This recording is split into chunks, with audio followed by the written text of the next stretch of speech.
Big boss house లో task అయితే నడుస్తోంది. ఇక ఈ టాస్క్ లో భాగంగా 3 చీఫ్ల టీం నుంచి ఈ టాస్క్ లో పాల్గొనాల్సి ఉంటుంది. ఇక టాస్క్ విషయానికి వస్తే లెమన్ పజిల్ గేమ్ అయితే ఇవ్వటం జరిగింది. ఇక ఈ గేమ్ వివరాల్లోకి వెళ్తే వాళ్ళకిచ్చిన పజిల్ బాక్స్ లో 3 లెమన్స్ ని పెడతారు.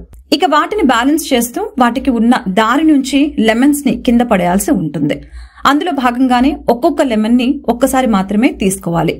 అలా 3 లెమన్స్ పడేసిన తర్వాత మరొక 3 లెమన్స్ సంచాలకుడిగా ఉండేటువంటి వ్యక్తి ఇస్తాడు అనేది టాస్క్. అయితే ఇక్కడ రూల్స్ లో భాగంగా ఏదైతే పజిల్ ప్యాడ్ ఉంటుందో ఆ ప్యాడ్ ని కింద బోర్డుకి టచ్ చేయకుండా ఒకసారి టాస్క్ మొదలు పెట్టిన తర్వాత ఆ బోర్డు కింద తగలకూడదు.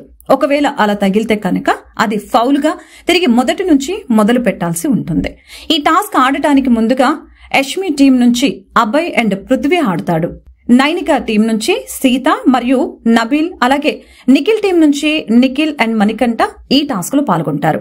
ఇక ఈ టాస్క్ లో భాగంగా బజర్ మోగిన దగ్గర నుంచి తిరిగి ఎండ్ బజర్ మోగే వరకు ఏ టీం అయితే ఎక్కువ లెమన్స్ ని బ్యాలెన్స్ చేస్తూ ఫౌల్ గా ఆడకుండా ఎక్కువ లెమన్స్ ఎవరైతే కింద పడేస్తారో వాళ్లే ఈ టాస్క్ లో విన్నర్ అని బిగ్ బాస్ చెప్తాడు. మరి ఈ టాస్క్ కి సంచాలకుగా శేఖర్ భాష వ్యవహరిస్తాడు.